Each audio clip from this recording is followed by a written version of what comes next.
watching videos, or using office applications.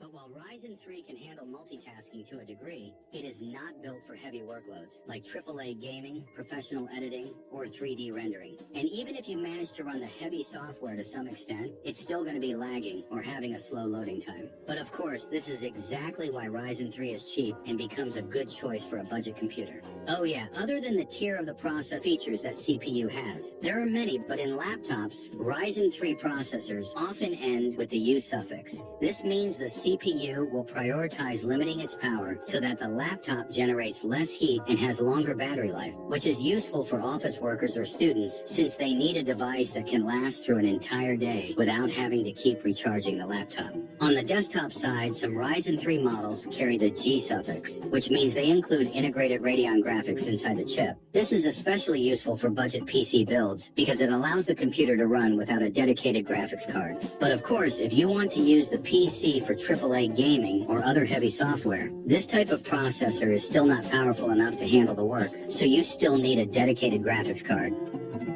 Ryzen 5. Ryzen 5 is AMD's mid-range processor and is considered as one of the most used and popular Ryzen CPUs. This is because it's stronger than Ryzen 3 but still cheaper than Ryzen 7.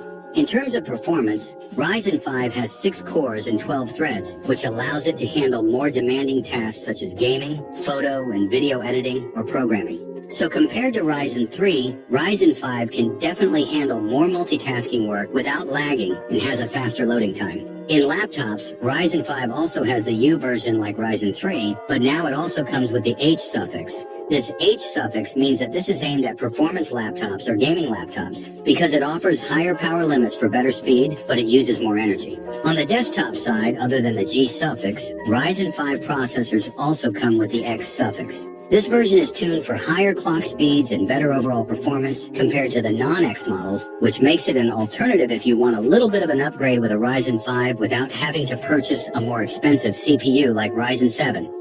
Ryzen 7.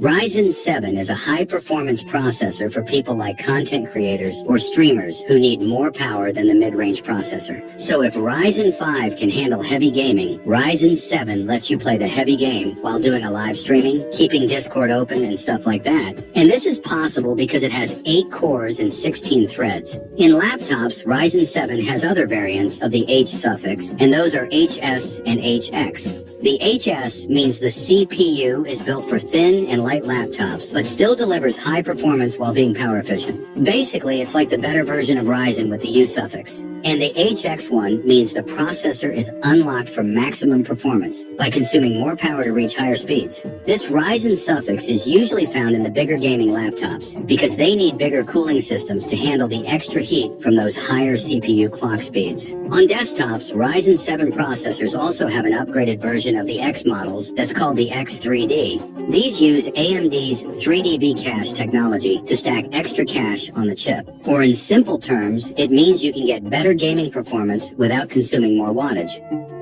Ryzen 9.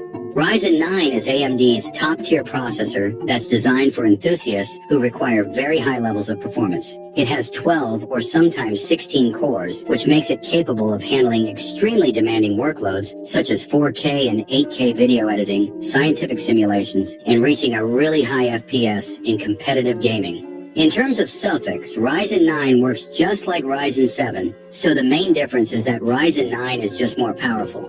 But when I say powerful, it's not only compared to Ryzen 7, but even compared to Intel as well. Because if we compare the top-tier processors like the Ryzen 9 X3D against Intel's Core Ultra 9 series, benchmarks have shown that Ryzen often delivers better performance and higher FPS in many AAA games. But despite all that power, most people still stick with Ryzen 3, 5, or 7, because only tech enthusiasts or professionals really need a CPU this powerful.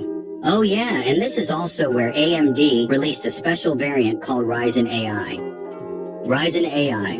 Ryzen AI is a variant of the Ryzen CPU that can be seen in some premium laptops like the MSI Stealth, Asus ROG, or Lenovo Legion. What makes this Ryzen CPU special is because inside the processor, it has something called NPU, or Neural Processing Unit. So this NPU technology is useful to handle tasks that are related to artificial intelligence. Meaning instead of making the CPU process everything, the NPU takes over those AI-specific workloads so that the task doesn't burden your CPU, which makes your laptop cooler and doesn't consume too much power. In practice, it is used when you open Microsoft Copilot in Windows 11, like when you summarize documents or generate text. Also, it speeds up creative tools like AI generative fill in Photoshop and smart upscaling in video editors. Even this is also used for Windows Studio Effects, which can blur or replace your background in video calls, cancel out background noise, and many more. But again, most people don't really need this Ryzen AI feature because it's more suitable for professionals like developers or remote workers who need to do a lot of multitasking while doing a video call with a client.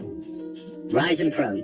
Ryzen Pro processors are business-focused versions of the regular Ryzen CPU, meaning you can find Ryzen Pro models of Ryzen 3, 5, 7, or 9, and it is sometimes combined with Ryzen AI. In terms of raw performance, Ryzen Pro is actually just like the regular Ryzen CPUs, but the difference is Ryzen Pro has something called AMD Memory Guard and remote management. So this Memory Guard feature can encrypt your login credentials, encryption keys, and other text-based files that are stored in the memory. So just in case someone wants to gain access or steal your data, the data they get will be scrambled and unreadable. And the remote management feature means the IT team can configure the settings, update, or even lock a computer from a distance. This is so useful because a company has a lot of computers, so they don't need to manage the computers one by one.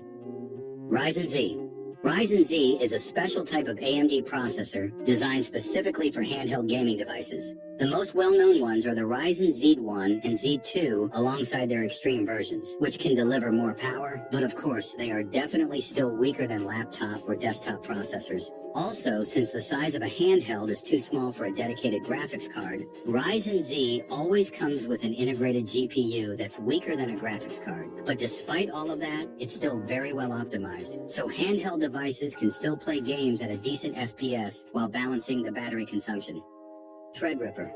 Ryzen Threadripper is AMD's CPU that is built for workloads that go far beyond what even a Ryzen 9 can handle. While Ryzen 9 is already powerful enough, Threadripper is way more powerful because it's used to handle heavy-duty tasks, like engineering companies running advanced simulations, or big studios such as Pixar managing millions of calculations in complex 3D scenes. And all of this is possible because Threadripper has an insane number of cores, ranging from 24 cores to 96 cores. Even the size itself is physically larger than a normal CPU. That's why it requires a special socket with a larger motherboard.